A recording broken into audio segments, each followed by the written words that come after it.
بسم اللہ الرحمن الرحیم۔ السلام علیکم ناظرین، مفتی حنیف قریشی نے ڈاکٹر جلالی صاحب کے بارے میں یہ کہا کہ انہوں نے سیدنا جحیفہ رضی اللہ تعالیٰ عنہ کے بارے میں بہت زیادہ نامناسب کلمات کہے، گویا انہوں نے یہ ظاہر کیا کہ انہوں نے گستاخی کی ہے۔ اس کا پس منظر یہ ہے کہ ڈاکٹر جلالی صاحب افضلیت صدیق اکبر رضی اللہ تعالیٰ عنہ کے حوالے سے کتاب الشریعہ کی ایک روایت کی تشریح کر رہے تھے کہ اس روایت میں ایک صحابی رسول حضرت جحیفہ رضی اللہ تعالیٰ عنہ بھی تھے، جن کے بارے میں ڈاکٹر صاحب نے بہت سے نامناسب کلمات کہے اور بہت سخت لہجہ اختیار کیا۔ سوال یہ ہے کہ زید صحابی رسول حضرت ابو جحیفہ رضی اللہ تعالیٰ عنہ کے والے سے کہتا ہے کہ حضرت ابو جحیفہ رضی اللہ تعالیٰ عنہ کے دل میں شیخین کریمین حضرت سیدنا ابوبکر صدیق اور سیدنا عمر فاروق رضی اللہ تعالیٰ عنہما کا بغض تھا۔ تو اس حوالے سے وہ یہ کہتا ہے کہ حضرت علی یہ سمجھتے تھے امام اللہ حضرت سیدنا ابو جحیفہ کے دل میں حضرت ابوبکر اور حضرت عمر کا بغض ہے۔ یہ بات مولانا علی رضی اللہ تعالیٰ عنہ سے حضرت ابو جحیفہ روایت کرتے ہیں، کہتے ہیں دخلت علی علی بن ابی طالب، کہتے ہیں میں ان کے پاس داخل ہوا تو میں نے جا کر سلام میں ان کا رقم بیان کر دیا۔ کیا کہا؟ میں نے کہا یا خیر الناس بعد رسول اللہ صلی اللہ علیہ وسلم۔ تو کہتا ہے اے وہ ذات جو رسول پاک صلی اللہ علیہ وسلم کے بعد سب سے افضل ہے، تجھ پہ اللہ کا سلام۔ مولانا علی رضی اللہ تعالیٰ عنہ وہ مولانا علی تھے، فقال علی مہلا یا ابا جحیفہ، یہاں پہ نے کہا نا کہ سب سے افضل، ارے بریک لگا بریک لگا، ہے کیا مہلا یا ابا جحیفہ، یہ کیا کہہ رہے ہو تم؟ جو کہ کتنی تاخیر بھی برداشت نہیں تھی کہ ریکارڈ خراب ہو رہا ہے، کہ ریکارڈ خراب ہو رہا ہے۔ آپ نے فرمایا مہلا یا ابا جحیفہ الا اخبرک بخیر الناس بعد رسول اللہ صلی اللہ علیہ وسلم،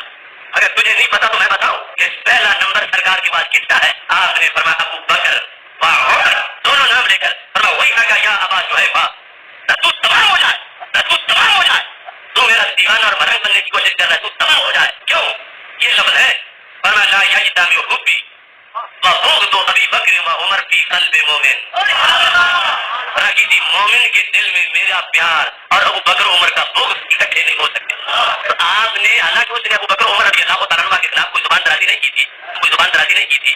لیکن آپ نے چیک کر لیا کہ اس کے سینے میں بغض ہے، چیک کر لیا کہ اس کے سینے میں بغض ہے۔ تو میرا سوال ہے دارالفتاح سے کہ بتائیے کہ کیا حضرت سیدنا ابوبکر صدیق رضی اللہ عنہ کا بغضی بتانا ایک صحابی رسول کو کیا یہ ان کی توہین ہے یا نہیں؟ تو اس کو بنیاد بنا کر مفتی حنیف قریشی نے اس پر یہ اعتراض کیا اور دارالفتاح اہل سنت سے فتویٰ طلب کیا، حالانکہ یہ ایسی چیز ہے جس کے بارے میں ڈاکٹر صاحب پہلے ہی توبہ اور رجوع کر چکے ہیں کہ جب ان سے یہ خطا سرزد ہوئی، اس کے بعد ان کی توجہ دلائی گئی تو انہوں نے اس پر اللہ تعالیٰ کی بارگاہ میں سر تسلیم خم کرتے ہوئے توبہ کی اور اصلی طور پر ایک بیان بھی ریکارڈ کروایا اور تحریری صورت میں بھی توبہ کی۔ وہ تحریر یہ تھی کہ اہل سنت و جماعت کے عقیدے میں اہل بیت اطہار اور صحابہ کرام میں سے ہر فرد کا ادب و احترام نہایت ضروری ہے۔ صحابہ تو کیا، ہمارے نزدیک تو تابعین کا بھی ادب و احترام ضروری ہے۔ افضلیت سیدنا صدیق اکبر بزبان مولا علی کا ایک حوالہ امام آجری کی کتاب الشریعہ سے پیش کرتے ہوئے بندہ ناچیز نے حضرت مولا علی رضی اللہ تعالیٰ عنہ سے حضرت ابو جحیفہ رضی اللہ تعالیٰ عنہ کا ایک مکالمہ ذکر کیا۔ بوقت گفتگو میرا انداز گفتگو کسی صحابی تو کیا متاخرین میں سے کسی ولی کے شان بھی نہیں تھا، جس کے مندرجہ ذیل چند وجوہات ہیں۔ نمبر 1، میرے پاس کتاب الشریعہ کے 2 نسخے ہیں، ان میں سے کسی میں بھی آپ کے نام کے ساتھ رضی اللہ تعالیٰ عنہ لکھا ہوا نہیں تھا۔ نمبر 2،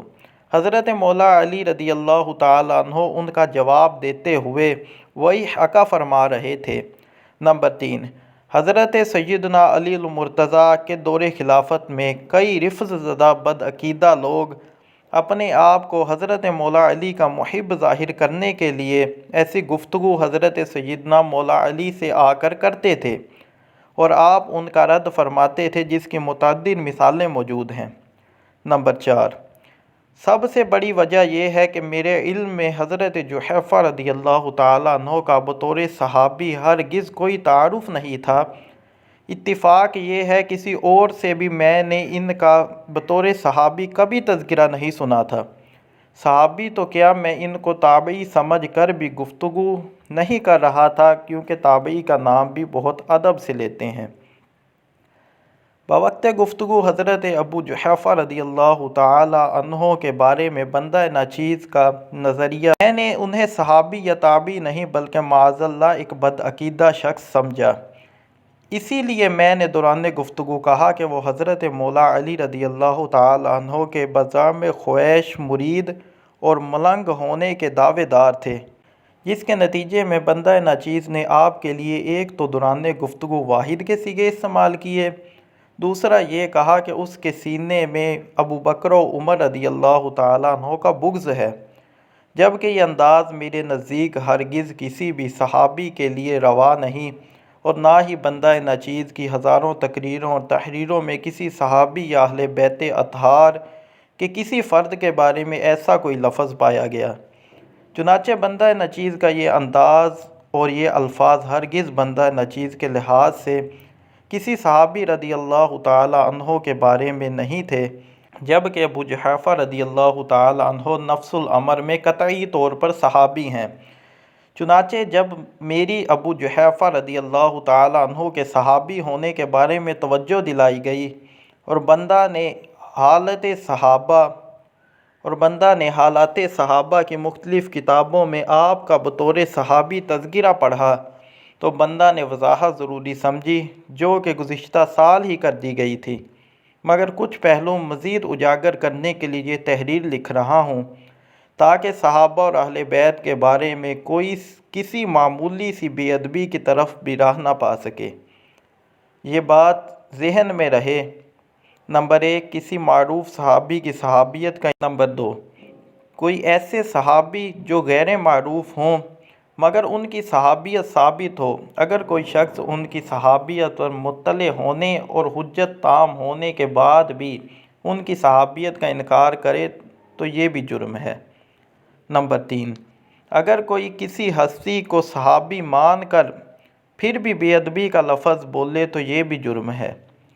نمبر 4، جب کسی شخصیت کا صحابی ہونا عدم علم کی بنیاد پر وہم و گمان میں بھی نہ ہو، اگرچہ وہ نفس الامر میں صحابی ہوں، اور کسی سے ان کی ذات کے بارے میں معاذ اللہ نازیبا الفاظ نکل جائیں تو پھر قائل معذور ہے۔ ہاں، اس شخص کی صحابیت پر مطلع ہونے کے بعد بھی ان کی صحابیت سے انکار کرے یا صحابی مان کر نازیبا لفظ بولے تو اب مجرم ہے۔ چنانچہ معذور کی صورتحال پر اس شخص کو جو حضرت امیر معاویہ رضی اللہ تعالیٰ عنہ کی صحابیت کا منکر ہو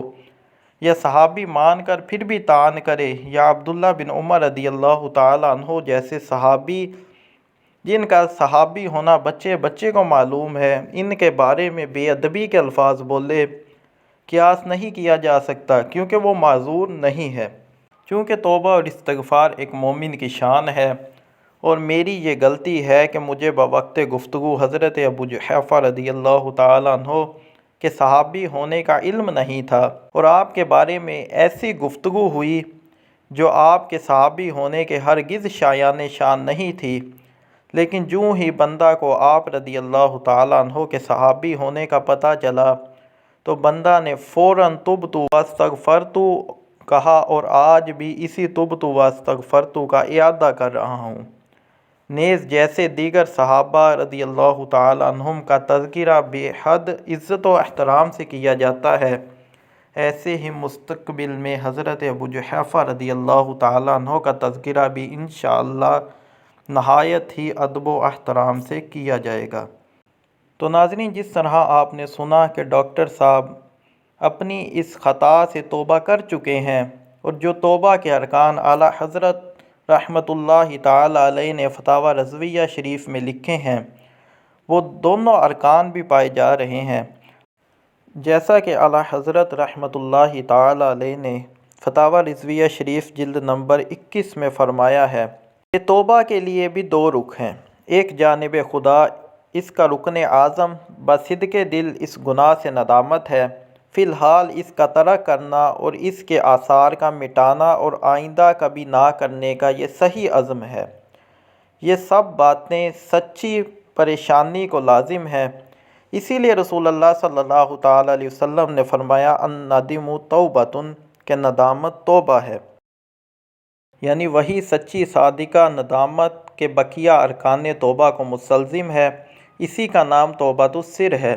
دوسرا جانب خلق، کہ جس طرح ان پر گناہ ظاہر ہوا اور ان کے قلوب میں اس کی طرف سے کشیدگی پیدا ہوئی اور معاملات میں اس کے ساتھ اس گناہ کے لائق انہیں احکام دیے گئے، اسی طرح ان پر اس کی توبہ اور رجوع ظاہر ہو کہ ان کے دل اس سے صاف ہوں۔ تو یہ دونوں ارکان ہی اس توبہ میں پائے جا رہے ہیں، اور اس میں انہوں نے یہ بھی نہیں کہا کہ میں مناظر آدمی ہوں، چاہتا تو میں اپنی بات پر ڈٹا رہتا، بلکہ انہوں نے اللہ تعالیٰ کی بارگاہ میں ندامت کا اظہار کرتے ہوئے توبہ کر لی۔ تو اب قریشی صاحب کا اس بیان پر اعتراض کرنا بیجا ہے، بلکہ احادیث میں اس پر سخت وعید بھی فرمائی گئی ہے کہ ترمذی شریف میں ہے، حضور نبی رحمت صلی اللہ تعالیٰ علیہ وسلم نے فرمایا، جس نے اپنے مسلمان بھائی کو ایسے گناہ پر آڑ دلائی جس سے وہ توبہ کر چکا تھا، تو وہ اس وقت تک مرے گا نہیں جب تک وہ اس میں خود مبتلا نہ ہو جائے۔